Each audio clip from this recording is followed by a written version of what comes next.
Hold it right there, soldier boy. The TSA agent's voice cracked like a whip over the checkpoint, his gloved hands shooting out to snag the duffel strap. Elias Kane didn't flinch, didn't blink, just stood there in his starched dresses, eyes locked forward, steady as the marble he guarded every damn night. The line groaned, phones out, whispers buzzing like flies on a summer porch.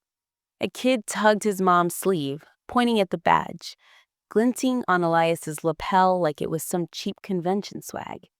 To them, he was just another uniform, clogging the belt, probably late for a parade gig. The agent smirked, yanking the bag open with a rasp that echoed louder than the PA drone.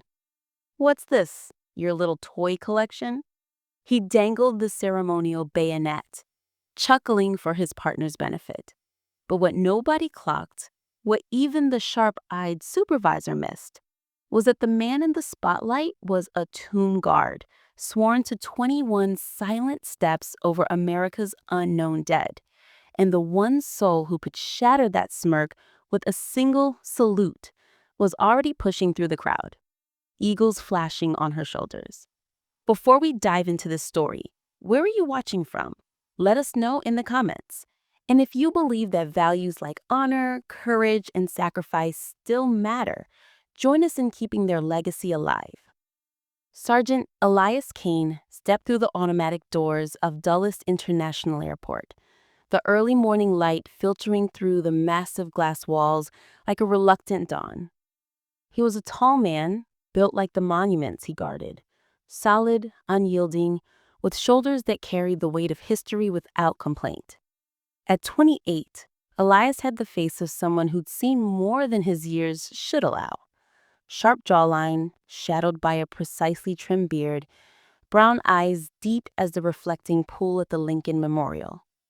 But it was his uniform that turned heads, even in a place as transient as this.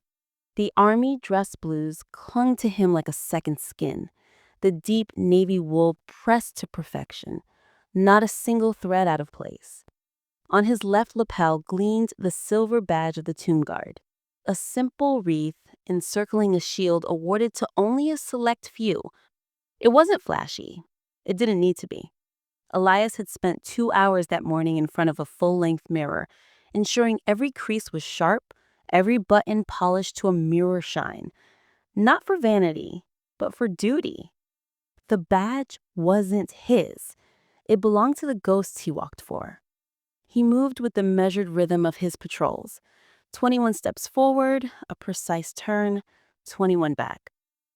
Though here in the chaos of the terminal, it was softened to a steady stride. The air hummed with the low growl of conveyor belts, the staccato bark of PA announcements directing the wary to gates A through F, and the faint, acrid tang of jet fuel seeping in from the tarmac. Travelers shuffled past him. Business suits glued to their phones, families wrangling over stuffed carry-ons, a harried mother soothing a fussy toddler. Elias carried only a simple olive green duffel bag slung over one shoulder. Inside, a spare set of insignia, a dog-eared notebook filled with scribbled reflections from the quiet hours. Silence isn't empty. It's full of their stories. And a faded photograph of the tomb of the unknown soldier at midnight, the eternal flame flickering like a heartbeat. Elias was headed to Texas for the annual Tomb Guard Memorial, a low-key gathering of sentinels past and present, the kind of event where they swapped stories over black coffee and avoided the spotlight. He'd flown this route a dozen times, always the same show. Show ID, breeze through security, board without fanfare. Today felt no different. As he approached the TSA checkpoint, the serpentine lines snaking under harsh fluorescent lights that buzzed like distant artillery, he placed his duffel on the belt, slipped off his polished black shoes, and emptied his pockets into the gray plastic bin. Laptop out, belt unbuckled, routine as reloading a rifle.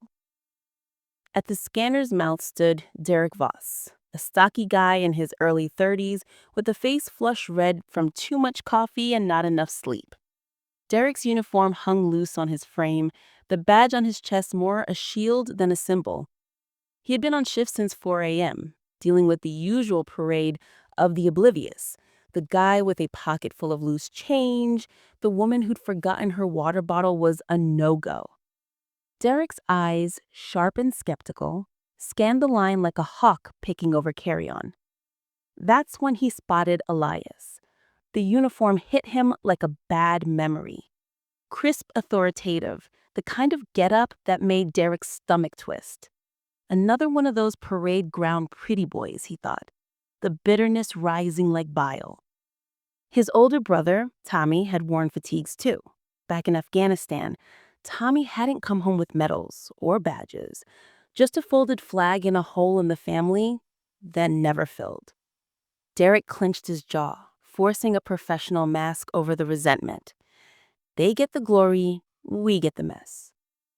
Next, Derek barked, waving Elias forward. Elias stepped up, handing his military ID with a nod. "Morning, sir. Sergeant Elias Kane, 3rd Infantry Regiment." Derek snatched the card, squinting at it under the scanner's blue light. The photo matched. Same steady gaze, same unreadable expression. He flipped it over, checking the hologram. Buying time. 3rd Infantry. That's fancy. But fancy didn't mean squat to Derek. Not after the letters from Walter Reed, the endless VA calls that went nowhere. "Bags clear?" he asked, voice flat. "Yes, sir. Standard issue." Derek grunted, tossing the ID back like it was junk mail. Step through the scanner, arms up. Elias complied, emerging on the other side without a beep. Derek's partner, Agent Lena Torres, a young Latino woman with sharp eyes and a fresh academy haircut, grabbed the bin from the belt. She was new, 6 months in, still wide-eyed at the mix of humanity that poured through here daily. "Looks good," she murmured, glancing at Elias with a flicker of respect. The uniform had that effect. It whispered of Arlington, of sacrifice, even if you didn't know the details. But Derek wasn't done. He held up a gloved hand. "Hold up, Sergeant. Random check. Open the duffel." Elias paused, his expression unchanging, but inside a quiet ripple stirred, like the first crack in a frozen pond. Random checks happen. Sure, protocol. But something in Derek's tone, the way his lips curled just a hair, felt off. Still, Elias nodded. "Of course, Agent." He unzipped the bag on the stainless steel table, the zipper rasp cutting through the terminal's din. Derek plunged in with latex-clad hands, pulling items out one by one, laying them on the table like evidence in a lineup. First, the notebook. Leather-bound edges, worn soft. Derek flipped it open, scanning pages of neat handwriting, quotes from Lincoln, notes on the tomb's marble, a tally of patrols under lightning storms. "What's this? Fan fiction for the fallen?" He chuckled low and mean, holding it up for his Lena to see. She shifted uncomfortably, avoiding his gaze. "Just my journal, sir," Elias said evenly, his voice like gravel under boots, steady and unhurried. "Keeps the mind sharp during the watches." Derek snorted, tossing it aside with a thud. Next came the spare insignia, pins neatly in a velvet pouch. He dangled them by a thread, the silver catching the light. "Ooh, shiny. You boys must spend hours buffing these. Part of the dress-up routine?" Lena cleared her throat. "Derek, it's military. We can't." "Quiet, Torres. I'm doing my job." Derek's eyes flicked to the line behind them, where passengers were starting to fidget. A businessman checking his watch, a mom bouncing her kid on her hip. Good. Let him see vigilance in action. He reached deep, her fingers brushing the photograph. He pulled it out, unfolding the creased paper. The image, the tomb at dusk, reeds laid fresh, the words "known but to God" etched eternal. Derek held it at arm's length, squinting. "Souvenir from the gift shop, or did you snap this on your phone during a smoke break?" Elias's hands rested on the table's edge, knuckles whitening just a fraction. The photograph wasn't just paper.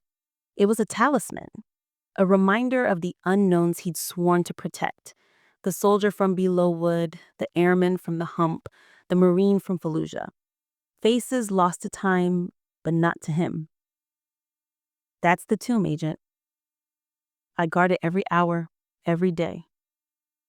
Derek laughed outright now, a bark that echoed off the tile floors. Heads turned, a murmur rippled through the queue. An older man in a faded VFW cap, Vietnam vet pun the look of his limp, narrowed his eyes from midway back. He recognized the uniform, the poise, but Elias didn't glance his way. He stood like the sentry he was, chin level, gaze forward, absorbing the slight without a flinch. Inside, though,